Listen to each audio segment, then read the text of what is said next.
Fala rapaziada, tudo bem com vocês? Thales de Andrade é quem vos fala. Primeiramente, um bom dia para quem é de bom dia, uma boa tarde para quem é de boa tarde, uma boa noite para quem é de boa noite, uma boa madrugada para os nossos queridos guerreiros da madrugada que enfrentam o sono, mas que seguem firme na luta porque desejam sucesso, desejam superar-se e assim atingir a plenitude.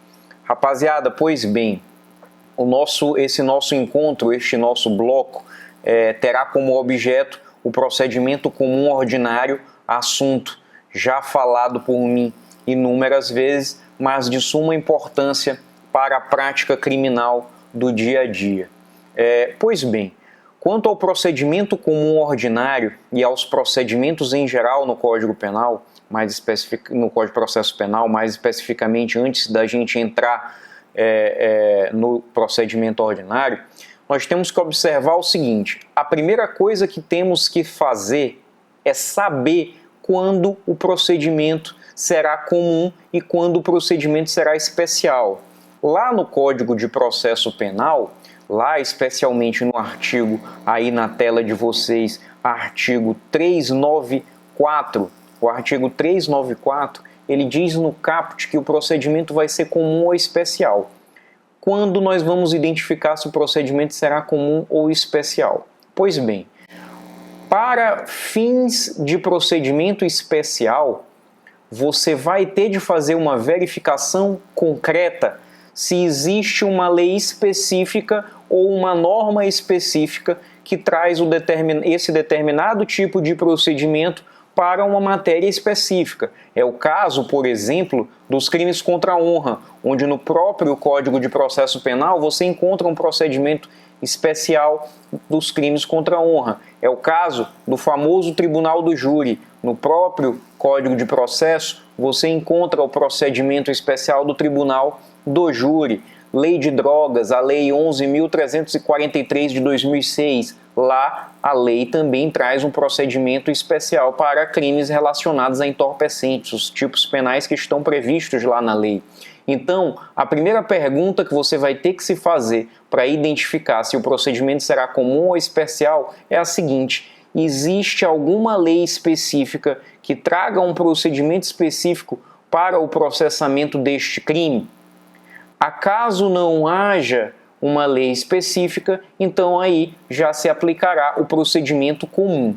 Não obstante, superado esse primeiro passo, importante sabermos qual dos procedimentos comuns. Há três. Nós temos o procedimento comum ordinário, o procedimento comum sumário e o procedimento comum sumaríssimo. O procedimento comum ordinário, previsto aqui também no artigo 394, parágrafo 1º, inciso 1º, que está aí na tela de vocês, o procedimento comum ordinário, ele vai se destinar, olha para a setinha aí, ó, quando tiver por objeto crime cuja sanção máxima combinada foi igual ou superior a 4 anos de pena privativa de liberdade. Então, se a pena é maior ou igual a 4 anos, o procedimento vai ser comum ordinário. Se a pena for menor que 4 anos, você vai para o inciso 2º, o procedimento vai ser, olha aí na tela, comum sumário. Quando tiver por objeto crime cuja sanção máxima combinada seja inferior a 4 anos de pena privativa de liberdade. E aí o inciso 3º do dispositivo, ele vai te dizer o seguinte: sumaríssimo para as infrações de menor potencial ofensivo na forma da lei. Esta, na forma da lei, está se referindo, essa expressão está se referindo à lei número 9.099. Portanto, são infrações de menor potencial ofensivo os crimes cujas penas máximas não ultrapassem 2 anos e as contravenções penais. Portanto, nós temos o seguinte panorama: se não há lei especial e se a pena privativa de liberdade, a pena máxima em abstrato, prevista para o crime, for superior, igual ou superior a 4 anos, o procedimento será comum ordinário. Aqui nós vamos ter que o procedimento comum ordinário ele vai terminar sendo, portanto, o rito padrão do nosso processo penal, porque a maior parte dos crimes possui uma pena, ao menos ali a maior parte dos crimes previstos no Código Penal, possui uma pena combinada superior a 4 anos. Se não for efetivamente aqui, para não correr o risco do estatístico equivocado, mas se não for a grande maioria dos crimes possuindo uma pena máxima prevista superior a 4 anos, pelo menos a grande maioria dos crimes que mais são cometidos, né? Os crimes que mais são cometidos são crimes cujas penas máximas previstas em abstrato são superiores a 4 anos. Então, neste caso, o procedimento vai ser comum, ordinário, na grande maioria dos casos que você for verificar no dia a dia dos tribunais. Beleza? Tranquilo? Identificado, portanto, quando que vai ser o procedimento comum ordinário?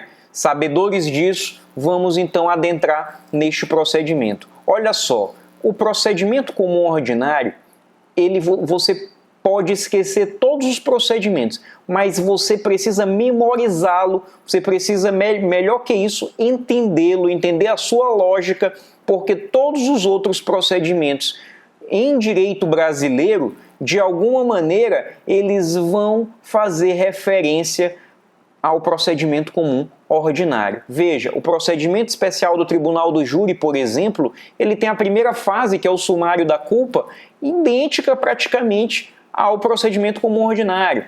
O procedimento especial da Lei de Drogas teve algumas modificações ali jurisprudenciais que o tornaram bem parecido também com o procedimento comum ordinário. Então, nós precisamos entender a lógica deste procedimento. E na tela de vocês está aquele fluxograma que eu tenho certeza que a essa altura todos já conhecem. Este que está aí na tela é o procedimento comum ordinário. Então veja só, vamos por partes, como diz nosso querido e famoso Jack. Olha só, o procedimento comum ordinário, pessoal, olhem aí essa primeira bolinha que está na tela. O procedimento comum ordinário, ele vai começar com o oferecimento da denúncia. A denúncia, portanto, é o oferecimento da denúncia, que é o marco inaugural do procedimento comum ordinário. O processo penal se inicia aqui, com o oferecimento da denúncia. Esta denúncia, ela deve ser oferecida na forma prevista no artigo 41 do CPP. Vejam que eu estou aqui me referindo ao termo denúncia, mas é relevante ressaltar que esse dispositivo do artigo 41, ele também se refere à queixa. E acaso estejamos a falar em um procedimento para um crime de ação penal privada, obviamente que aqui nós vamos ter como o primeiro ato do procedimento o oferecimento da queixa-crime. Beleza? Tranquilo? Então vamos lá. Lei na tela, Código de Processo na tela, artigo 41. Artigo 41, portanto, diz o seguinte, procurando aqui na tela, está aqui. Artigo 41 diz o seguinte: a denúncia ou queixa conterá a exposição do fato criminoso com todas as suas circunstâncias, a qualificação do acusado, os esclarecimentos pelos quais se possa identificá-lo, a classificação do crime quando necessário o rol de testemunhas. Vamos rapidamente falar desse artigo 41.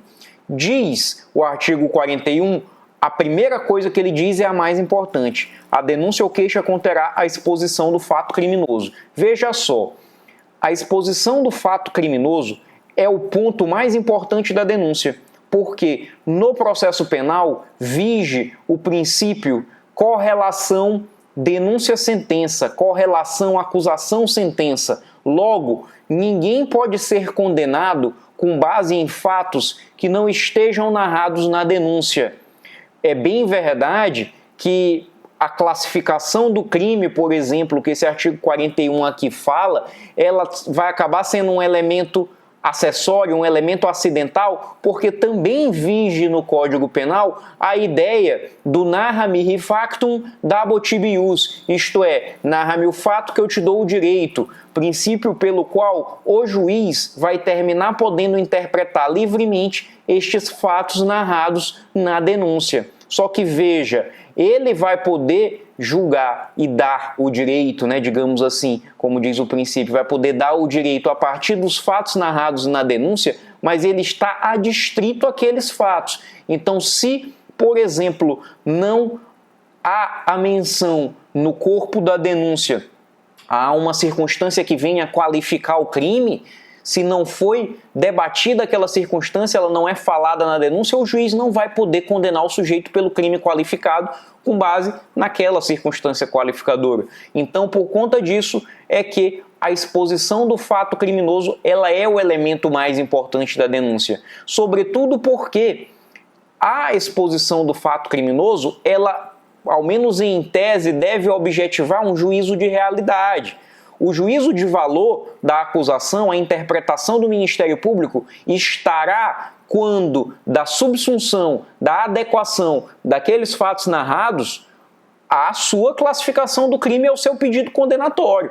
É neste momento em que vai estar ali o juízo de valor, por assim dizer, do Ministério Público. Mas quando ele narra e expõe a conjuntura fática que aconteceu, ali se tem verdadeiro juízo de fato, verdadeiro juízo de realidade. Então o juiz ele está adstrito àqueles fatos e em virtude do princípio da correlação acusação-sentença é muito importante, é o mais importante elemento da denúncia, a exposição do fato criminoso. Beleza? Tranquilo? Vamos continuar a leitura do artigo 41 com todas as suas circunstâncias. Aqui ratifica o que eu disse há pouco. Todas as circunstâncias relacionadas ao fato têm de ser mencionadas. A qualificação do acusado ou esclarecimentos pelos quais se possa identificá-lo. Pessoal, convenhamos, o indivíduo ele tem que ser muito burro para praticar um crime com a identidade dele dentro do bolso. Então, às vezes, normalmente aquele criminoso, por assim dizer, profissional, aquele sujeito que já tem uma conduta premeditada para com o ilícito, ele não vai estar portando os seus documentos. Logo, pode ser que você tenha dificuldade de identificá-lo. Para essas situações aqui existe inclusive uma lei específica, que não é objeto de estudo nosso nesse momento, que é a Lei de Identificação Criminal. Então veja, é fundamental que o Ministério Público, na sua acusação, que é a parte, na sua peça acusatória, descreva, qualifique o acusado, sobretudo para diferenciá-lo de outras pessoas. Há casos no Brasil de erros judiciais, em virtude de condenação de homônimos, pessoas que possuem o mesmo nome. Há casos no Brasil, há casos no dia a dia dos tribunais, onde nós não sabemos também qual é o nome do sujeito, nós só sabemos o apelido. Por exemplo, vem oferecer denúncia contra Lambaú, contra Cabeção, vem oferecer denúncia contra Jack.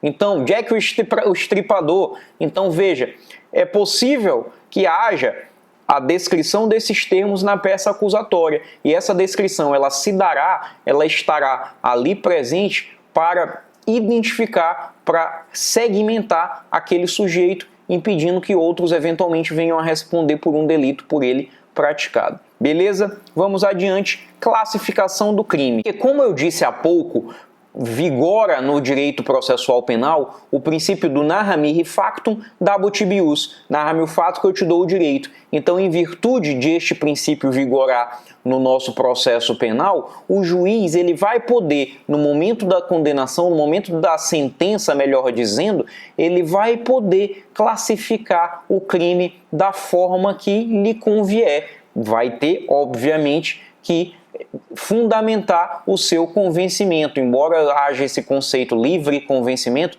esse convencimento ele tem que ser motivado. Então o juiz ele vai ter a liberdade para classificar o crime. É por conta disso que esse elemento acaba sendo um elemento não tão importante assim para a denúncia. Acaba que a importância dele será mais no quesito procedimental. Em que sentido?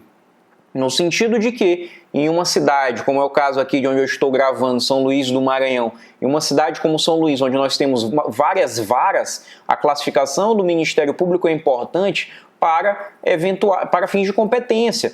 Caso, por exemplo, do Ministério Público identificar determinada conduta como sendo uma tentativa de homicídio, essa conduta irá para a vara do tribunal do júri. Por outro lado, se porventura identifica tratar-se de uma violência após a subtração para fins de garantir esta subtração e não propriamente uma tentativa de homicídio, o MP já vai classificar como roubo impróprio e aí o crime já irá para a vara de crimes contra o patrimônio. Então, A classificação do crime, ela é importante nesse sentido, mas não é o elemento principal, o elemento protagonista da peça acusatória. Beleza? Tranquilo? Vamos então adiante, rol de testemunhas. E aqui, galera, muito importante, o número de testemunhas no procedimento comum ordinário é de 8. A acusação terá 8 testemunhas por imputação. Então, se a acusação está denunciando um crime,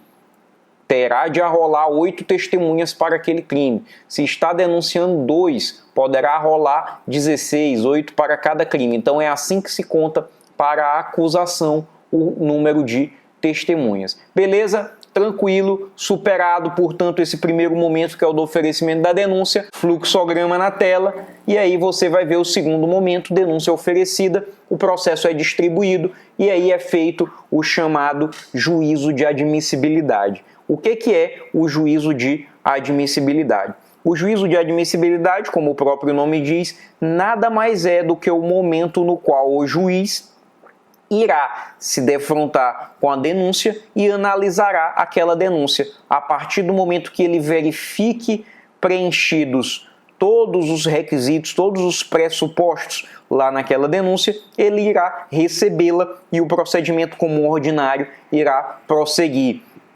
Contudo, é possível que em algumas hipóteses o juiz identifique que a denúncia não está perfeita, que a denúncia não preenche os requisitos suficientes, e aí ele irá rejeitá-la. Importante, portanto, sabermos quais são essas situações nas quais a denúncia poderá ser rejeitada. Vejamos aqui no nosso Código de Processo Penal, no artigo 395. O artigo 395, que está aí na tela de vocês, ele diz o seguinte: a denúncia ou queixa será rejeitada quando, inciso 1º, for manifestamente inepta, inciso 2º, faltar pressuposto ou condição para o exercício da ação penal, inciso 3º, faltar justa causa para o exercício da ação penal.